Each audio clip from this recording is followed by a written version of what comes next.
春天是过敏的高发期，特别是小孩子。今天给大家煮一壶乌梅抗敏汁，家里面有过敏体质孩子的家长可以点赞收藏下。乌梅2枚，乌梅能敛肺气而止咳。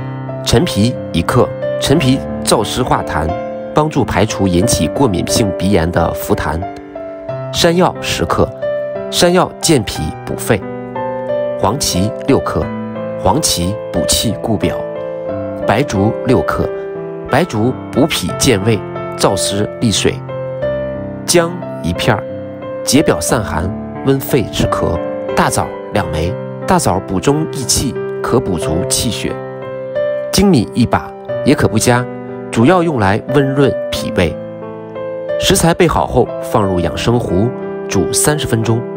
此汤呢，主要是通过健脾养肺、补气扶正的调补思路，让孩子体内的正气充盈，这样就不会再过敏喽。